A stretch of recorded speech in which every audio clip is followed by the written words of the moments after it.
Assalamualaikum warahmatullahi wabarakatuh. Semangat pagi anak-anak. Bagaimana kabar hari ini? Alhamdulillah, luar biasa. Allahu Akbar. Jumpa lagi dalam pembelajaran fikih. Baik anak-anak, sebelum kita mulai pembelajaran pada pagi hari ini, mari kita buka bersama-sama dulu dengan membaca.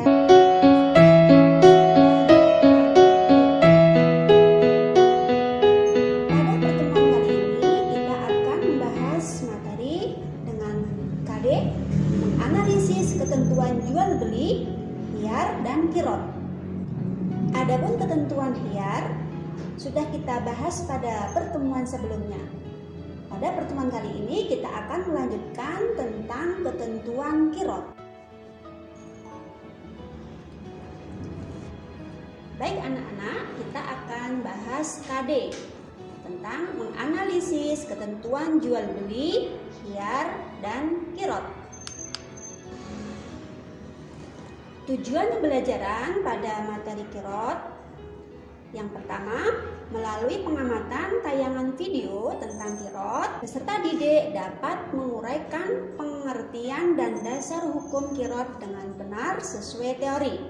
Yang kedua, peserta didik dapat memperbandingkan rukun, syarat, dan bentuk-bentuk qirot dengan penuh tanggung jawab dan percaya diri. Baik anak-anak, yang pertama nanti kita akan bahas tentang pengertian qirot, dasar hukum qirot, rukun dan syarat qirot. Yang keempat, bentuk qirot.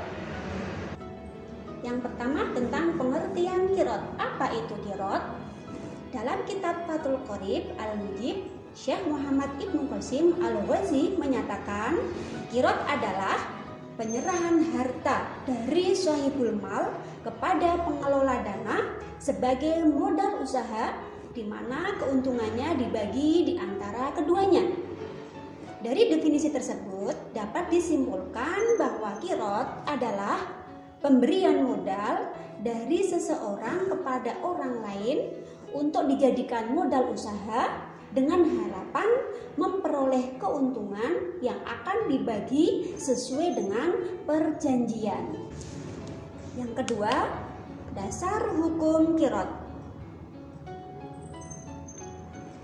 Qirot dalam Islam hukumnya mubah atau boleh, bahkan dianjurkan karena di dalam qirot terdapat unsur tolong-menolong dalam kebaikan. Rasulullah SAW pernah mengadakan qirot dengan Siti Khadijah sebelum menjadi istrinya sewaktu berniaga ke Syam.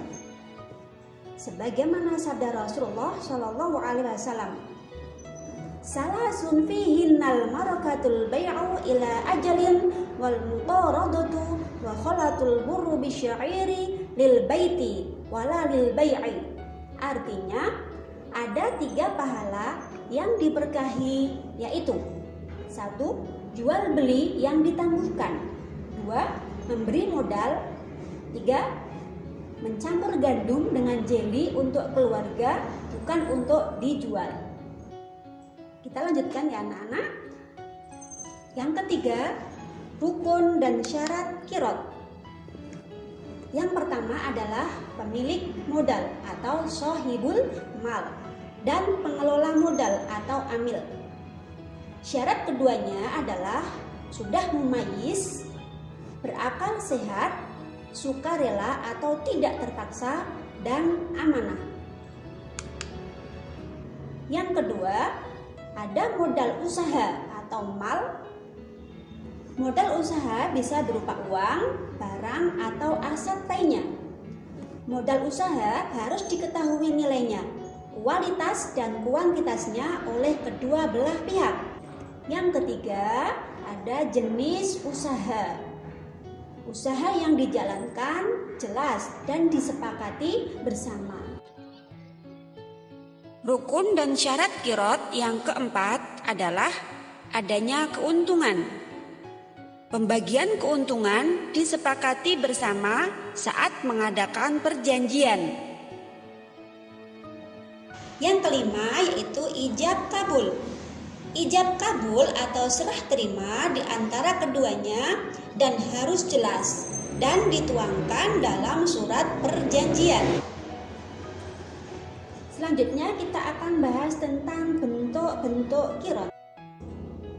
Bentuk qirot ada dua macam. Yang pertama, bentuk qirot sederhana. Qirot seperti ini dilakukan oleh perorangan dengan cara bagi hasil dan sudah ada sejak zaman Nabi Muhammad SAW. Bahkan sebelum Islam datang, qirot dalam bentuk ini dilakukan oleh umat manusia. Sebagaimana Nabi Muhammad sebelum diangkat menjadi Rasul pernah menjalankan perdagangan menggunakan sistem qirot dengan Siti Khadijah. Rasulullah SAW sebagai pelaku usaha, sedangkan Siti Khadijah sebagai pemilik modal. Qirot bentuk sederhana ini sampai sekarang masih dipraktekkan di perkotaan maupun di pedesaan. Yang kedua, bentuk qirot modern. Saat ini banyak orang menabung di bank syariah, di mana prinsip-prinsip kerjanya berdasarkan syariah Islam dengan cara bagi hasil sesuai dengan perjanjian. Seorang nasabah yang menyimpan uangnya di suatu bank syariah mengadakan akad dengan pihak bank dalam bentuk qirot.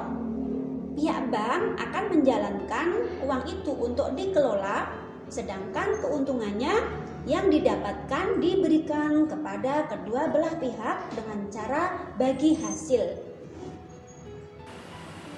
Baik anak-anak, dari penjelasan tentang qirot di atas dapat disimpulkan bahwa qirot merupakan bagian dari muamalah yang mempunyai nilai sosial tinggi dalam upaya pemberdayaan ekonomi masyarakat. Qirot menunjukkan bahwa seseorang yang mampu bersedia memberikan bantuan kepada orang yang kurang mampu dalam bentuk modal usaha. Hal ini bisa dikategorikan sebagai ibadah karena terdapat unsur tolong-menolong terhadap sesama. Demikian anak-anak pembelajaran qirot pada pertemuan kali ini. Dari Ibu cukup sekian, semoga bermanfaat. Saya tutup dengan bacaan hamdalah, alhamdulillahirabbil alamin. Akhirul kalam, wallahul muwaffiq ila aqwamit thoriq. Wassalamualaikum warahmatullahi wabarakatuh.